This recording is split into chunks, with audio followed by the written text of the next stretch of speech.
नजम सेठी से एक साहब ने सवाल किया, आपने कहा था कि अगर ईरान में रजीम चेंज कामयाब होती है तो अगला हदफ पाकिस्तान का न्यूक्लियर प्रोग्राम होगा। ये बात आपने किस कॉन्टेक्स्ट में की थी?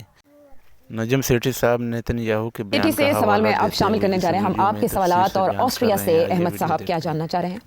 आपने एक बात कही थी, अगर ईरान के अंदर रजीम चेंज होती है तो आपको खदशा है कि उसके बाद उनका अगला टारगेट पाकिस्तान का न्यूक्लियर प्रोग्राम हो सकता है। आप वजाहत कर दें कि ये किस कॉन्टेक्स्ट में कही गई थी बात, क्योंकि चीज़ों को देखा जाए तो कोई थ्रेट पाकिस्तान की तरफ से नज़र तो नहीं आता। तो ये ओवरऑल वेस्ट की जो पॉलिसी है टुवर्ड्स पाकिस्तान न्यूक्लियर प्रोग्राम, वो क्या है? जी हाँ, बड़ा इंपॉर्टेंट सवाल है। मैंने सही कह रहे हैं, मैंने वजाहत नहीं की, मैंने अपना ओपिनियन दिया था, पेशन गोई की थी कि ईरान के बाद पाकिस्तान के ऊपर और प्रेशर आएगा ऑन इस न्यूक्लियर प्रोग्राम। अब मैंने ये क्यों कहा, थोड़ी सी तो मैंने इसकी तारीख आपको बताई थी कि इसराइल बिल्कुल तैयार है और पॉइज्ड है रेजिम चेंज ईरान में करने के लिए, और उसके साथ वो शुरू करेंगे attacks on Iran nuclear installations, और उसके लिए लॉन्ग रेंज फाइटर जेट्स वगैरह तैयार हैं। इस सीरिया की जो एयरफोर्स है उसमें 80% उसको डिस्ट्रॉय कर दिया गया है, so they now can fly and refuel over Syrian territory. तो वो तैयारी है पूरी, और वो किसी स्टेज पे they can launch those attacks, और उसका मकसद यही होगा कि किसी तरीके से अयतुल्ला की जो रेजीम है उसको तब्दील किया जाए और वहाँ एक प्रो वेस्ट रेजीम लाई जाए और ईरान का nuclear program for once and for all ख़त्म कर दिया जाए। दिस इज़ दी, जिसके अंदर कुछ मिडल ईस्टर्न नेशंस जो हैं वो सपोर्ट करेंगे इसराइल एम्बिशंस को, बिकॉज उनको भी डर है from Iran nuclear programme and Iran ambitions in the Middle east.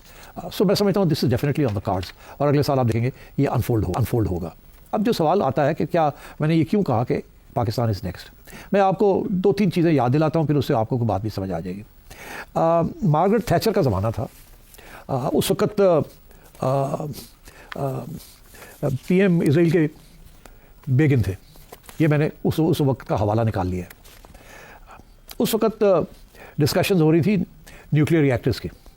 मैं ये बात कर रहा हूँ मार्गरेट थैचर के ज़माने 1981 में, और उस वक्त इसराइल ने इराक का एक न्यूक्लियर इंस्टॉलेशन था, उस इराक, वो एक रिएक्टर था, उसके ऊपर बमबारी की थी to stop Iraq from proceeding with that programme.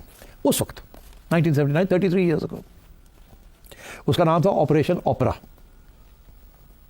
मगर उस वक्त ये एहसास हो चुका था कि पाकिस्तान ने अपना इस्लामिक बॉम्ब की तैयारियां शुरू कर दी हैं।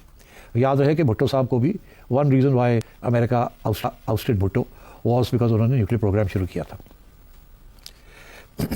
तो इसराइल का तो उस वक्त भी ये खदशा था कि अगर पाकिस्तान जहाँ एक मुस्लिम इस्लामिक बॉम्ब बन रहा है, इसको भी रोकना है हमने। और पाकिस्तान को भी इस बात का एहसास था कि ये इसराइल की तरफ से एक थ्रेट है जो कि किसी न किसी स्टेज पे मैनिफेस्ट हो सकती है।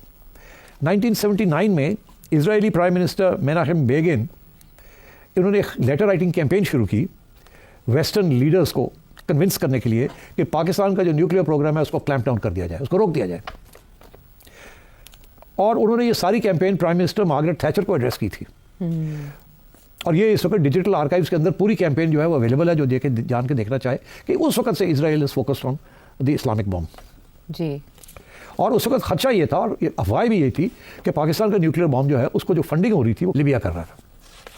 तो इसलिए इसराइल का बड़ा डेफिनेट कंसर्न और था कि पाकिस्तान का न्यूक्लियर प्रोग्राम जो है ये किसी स्टेज पे भी कर्नल गद्दाफी के हाथ चढ़ गया तो वो तो कोट अनकोट उसको कहते थे पागल है, और ये इससे इसराइल के ऊपर फेंक देना। तो वो पाकिस्तान का इतना डर नहीं था, डर ये था कि पाकिस्तान ने क्योंकि पैसे लिए हैं और शायद कोई डील ना की हो गद्दाफी के साथ कि हम आपको भी नो हाउ ट्रांसफ़र कर देंगे, यार एक आध बम भी तो हम दे देंगे। और मैं आपको ये भी बताऊँ कि ये जो इशू है ऑफ ये बम की एक्सपोर्ट का, ये इशू पाकिस्तान की तारीख में 10 साल बाद भी ये खड़ा हुआ था 1990 में। और उस वक़्त ईरान बड़ा कीन था कि नो हाउ ट्रांसफ़र की जाए फ्रॉम पाकिस्तान टू ईरान।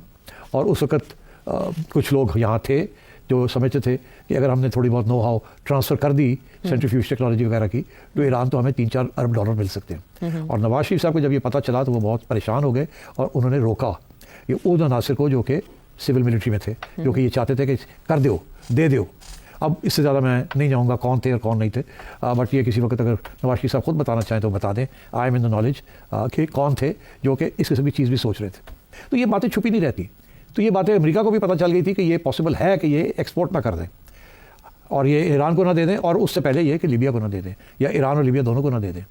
सो इस किस्म की चीज़ was a definite fear in the minds of Israel and the west. और ये चीज़ें जो हैं 2-3 किताबें लिखी गई हैं जिसके अंदर इसके डिटेल्स हैं, अगर आप चाहें तो आप देख लें। एक तो हमारे अपने रिटायर्ड ब्रिगेडियर साहब हैं, ब्रिगेडियर फिरोज़ हसन साहब, उन्होंने भी किताब लिखी है कि जिसके अंदर उन्होंने बताया कि किसी एक स्टेज ऐसी भी थी कि फ़िक्र था कि इजराइल शायद हमारी न्यूक्लियर इंस्टॉलेशन को अटैक ना कर दे। उसके भी सारे डिटेल्स हैं। और फिर एक और किताब है on our nuclear program, Scott Levy 2 authors हैं, उनकी भी एक किताब है कि और उसको जिसका जिक्र किया है मारिफ की मेमोइर्स के अंदर भी है, वर्किंग विद ज़िया। तो ये सारी चीज़ें डॉक्यूमेंटेड हैं, मगर इतनी इसको उछाला नहीं जाता बिकॉज ओबियसली एंड हमारी establishment is actually aware of all this, और ये थ्रेट है। तो अब इशू ये है कि अभी ये तो होगी पुरानी बातें, उनके पुराने फेयर्स। अब तो हमारे बम भी निकल आया बाहर, टेस्टिंग भी हो गई, सब कुछ हो गया, अब लॉन्ग रेंज मिसाइल्स भी बननी शुरू हो गई हैं। तो अब आप सोचिए कि जब वो ईरान के न्यूक्लियर प्रोग्राम को एक्सेप्ट नहीं कर सकते तो आपके न्यूक्लियर प्रोग्राम में वो क्या सोचते होंगे। ठीक है इराक नहीं रहा, ठीक है शायद ईरान की छुट्टी करा दें, वो ठीक है लिबिया की छुट्टी करा दी, मगर खौफ क्या है उनका?